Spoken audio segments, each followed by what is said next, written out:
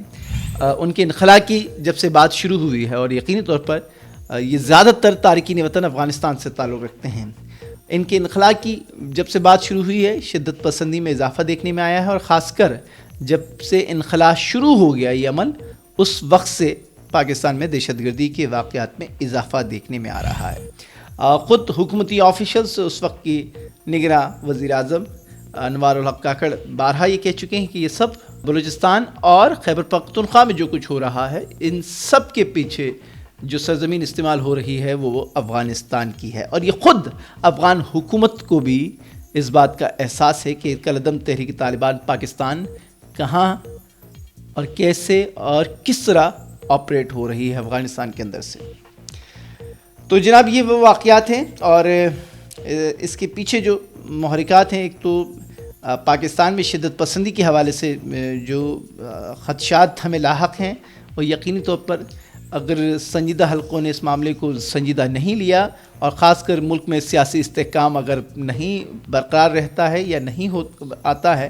تو ایک طرف تو ہمیں معاشی چیلنجز کا سامنا کرنا پڑ رہا ہے, لیکن ساتھ میں ہمیں دہشت گردی ایک بہت بڑا چیلنج بن کر ہمارے سامنے کھڑا ہوگا, پھر اس کا نقصان پوری قوم کو ہوگا. تو سیاسی استحکام کی ضرورت ہے. پاکستان میں بھی جو چترال, خیبر پختونخوا اور بلوچستان کے بعض علاقوں میں تحریک طالبان اور بعض دیگر دہشت گرد یعنی کہ شدت پسند تنظیموں کے حملوں کے بعد پاکستان میں پاکستانی آفیشلز نے افغانستان پر براہ راست الزام ٹھہرایا ہے, اور افغانستان سے مطالبہ کیا تھا کہ اس معاملے کو وہ سنجیدہ لیں, لیکن بدقسمتی سے دہشت گردی کے واقعات میں کوئی ٹھہراؤ نہیں آیا ہے. اور اس وقت پاکستان اور افغانستان کے سرحدی علاقوں میں صورتحال معمول کے مطابق نہیں ہے. دہشت گردی کے حالیہ واقعات کے بعد پاکستان نے جانحانہ انداز اپنایا ہے, اور اس وقت افغانستان کے اندر بھی جو مطلوب دہشت گرد ہیں ان کے خلاف پاکستان کارروائیاں کر رہی ہے. تو بہرحال کیونکہ بہت بڑی تعداد میں تارکین وطن پاکستان میں مقیم ہیں, اور ان کی کوئی رجسٹریشن نہیں ہونے کی وجہ سے, اور گزشتہ حکومت میں یعنی کہ گزشتہ پی ڈی ایم کی حکومت سے پہلے کی پی ٹی آئی کی حکومت میں کہا یہ جاتا ہے کہ افغان تارکین وطن کے حوالے سے پی ٹی آئی کی حکومت ذرا نرم گوشی رکھتی تھی, اور خاص کر تحریک طالبان کے حوالے سے بھی ماضی کے کچھ بیانات ایسے ہیں پی ٹی آئی کے بانی کی جانب سے اور پی ٹی آئی کی قیادت کی جانب سے کہ پی ٹی آئی نرم گوشہ رکھتی ہے. بہرحال اس نرم گوشی کے اندر بھی ان کی اپنی ایک حکمت عملی تھی. پی ٹی آئی کا یہ کہنا تھا کہ ہم نیگوسیشن کے ذریعے, مذاکرات کے ذریعے ان تمام ایشوز کو سیٹل کرنے کی کوشش کر رہے ہیں, اور اس کے لیے حکومت یعنی کہ ریاست نے پہل کیا اور ان کو ایک میز پر لانے کی کوشش کی, لیکن بہرحال